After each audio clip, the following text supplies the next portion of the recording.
Hi everybody and welcome to Rumination Entertainment presents the wrestling talk show thing.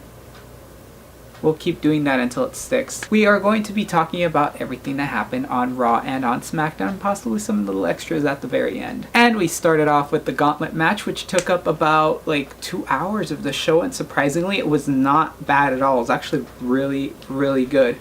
We started with Roman Reigns versus Seth Rollins. It was a pretty awesome match, honestly. There were some very close times where it seemed like Roman was gonna win, but the end, Seth won.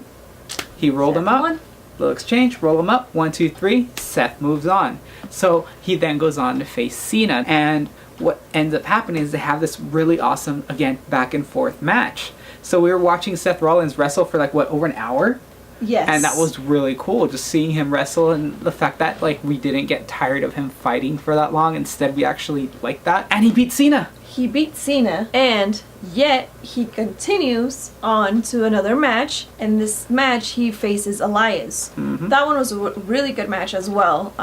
You could kind of tell that he was getting a bit tired, but Yeah. I mean, he did an amazing job. Yeah, I mean, at that point when he eventually Elias wins, and like, there's nothing wrong with that because you just beat the top 2 wrestlers in the company. I hate saying that.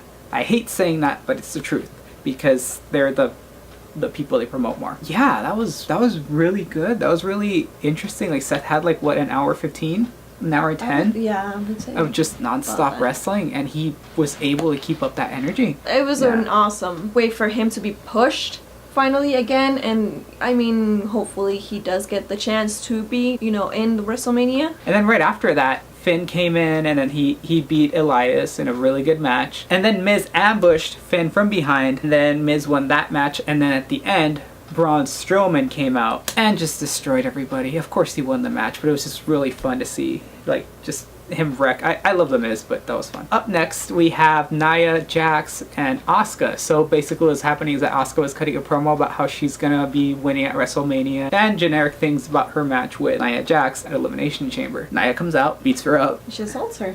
Yeah. She says that she better watch out because Nia is gonna get her. So we'll see what happens. Yeah. I can't wait for that match, Yeah, honestly. it's gonna be fun. It's gonna be a fun match. And we got a short little video about Ronda, and we saw her training, and that was really cool to watch. Very impressive. In a very random match, Titus Worldwide defeated the Bar. Also, right after that, we had a Wyatt and Hardy promo, which, I mean, it's been the same thing, kind of. So, up next, we had Sasha, Mickey, and Bayley versus Absolution. Mandy Alexa. Rose, Sonya Deville, and Alexa Bliss. And it was a nice match. It was a really cool, like, ending to Raw. Girls main evented Raw. Everyone's kind of pairing up to try to get a slight advantage over the other, so we're gonna see how that pans out. Alright, so on SmackDown, it all kicked off with AJ Styles in the middle of the ring cutting a promo about how he feels that the odds are against him and all that stuff, but of course, in true AJ fashion, he says he will overcome the Elimination Chamber. Out comes Baron Corbin. And Baron Corbin brought up an interesting point, which it's kind of messed up, but it was hilarious. He said that last time that they wrestled, Baron Corbin won, and that's technically true. Yeah. Kevin Owens then proceeds to come out and basically insults the heck out of both of them, which it was hilarious. Then after him, here comes Shane, and then he announces that Kevin is going to face, right then and there, Ziggler. The match started, and obviously Kevin was really pissed off because of the fact that he had to face Ziggler right then and there. I mean, the match was pretty awesome. And until the end, though, where Sammy comes out, and it seemed like he was about to do something, he just approaches the ring, and that causes Ziggler the match. So what ended up happening is that Ziggler got kicked in the head, and then KO covered him for the 3 count. So here the interesting thing is what's going on with the storyline, because if we remember correctly, they were not on the best of terms. I'm referring to Kevin Owens and Sami Zayn. Interestingly, backstage, he told Kevin Owens that he owes him everything for his new main event status. Like, ever since they got together, he got elevated, which is not a lie. It's true. They've both been on fire together. He even called him his guardian angel. Yeah. That was funny. That was really funny.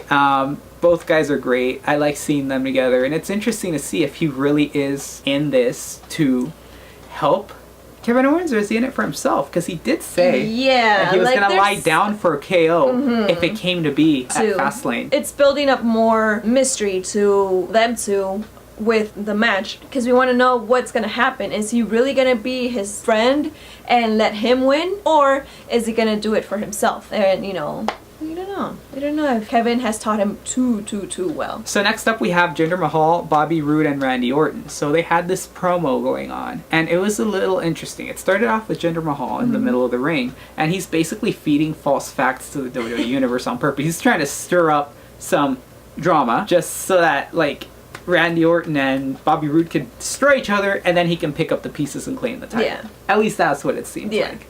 And then out comes Roode, calls them out on it, and he doesn't actually confirm or deny anything that he's saying. So could that be a hint at a possible heel turn? That would be cool. Yeah. That'd be cool. Really interesting. And then Randy Orton comes out. Both Randy and Bobby Roode beat up Jinder Mahal, send him out. Orton goes for the RKO. Roode counters the RKO. Glorious DDT when he sets up his glorious. I'm keeping that. When he sets that great little move up, Colossus by Jinder Mahal. That was a really cool segment. I'm really fired up to see what those three men are going to do. Hopefully they all wrestle at Fastlane in a triple threat match. That would be the obvious way to go. Up next, we had the Riot Squad versus Naomi, Becky, and Charlotte. What was a pretty good match, I would say. Pretty decent match for the TV time it got. It was.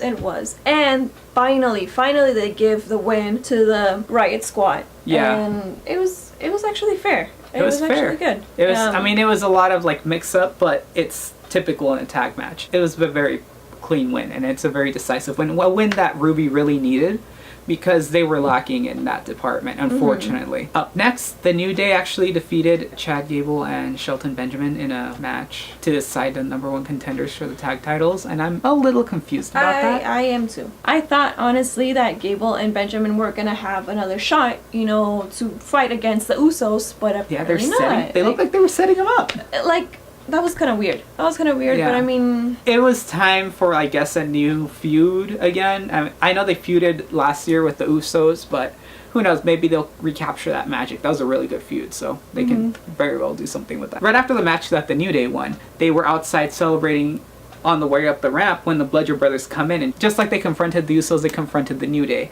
And just like last time, Harper stops Rowan, just like that, and they move on to the ring to defeat some local competitors. We don't know their names. I'm happy for them. They're really cool. I like them, and I like their characters. Yeah. That they're really interesting, especially when they smack each other. That's kind of...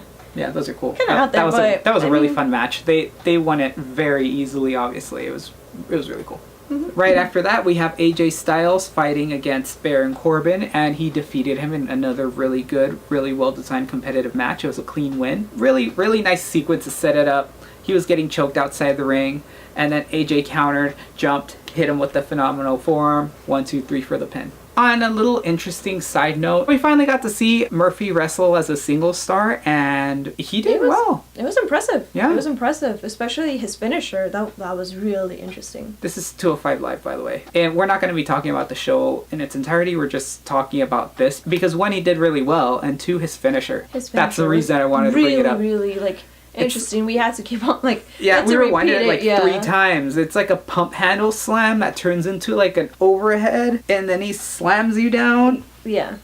Somehow it looks really cool. It's on their YouTube channel if you want to watch that. It's a sick move. Yeah. I just wanted to talk about that. It's a sick move of the week.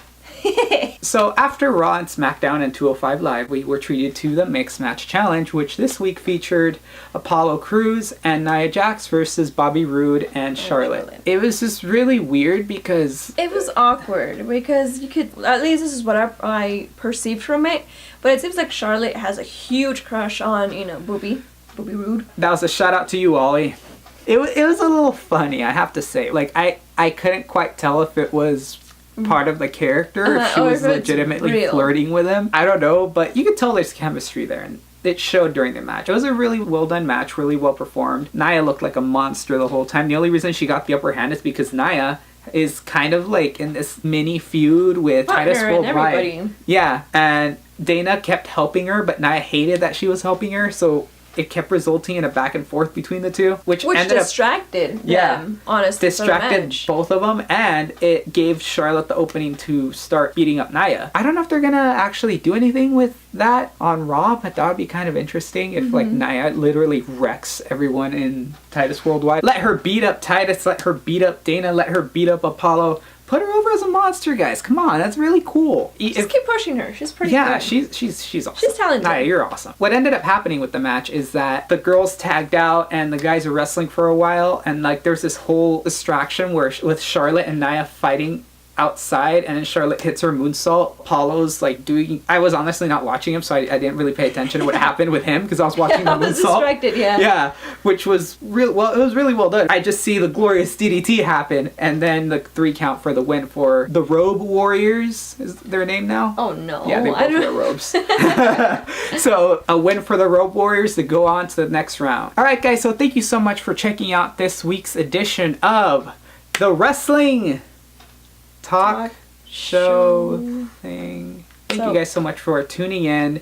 Please, if you haven't already, give us a like, give us a subscribe, hit the notification bell up top or on the bottom, depending what platform you're using. Don't forget to follow us on social media. We got Instagram, we got a Snapchat, if you still use that after that horrible update. Oh no. We have a Facebook page, and we have a Patreon if you're into that kind of thing.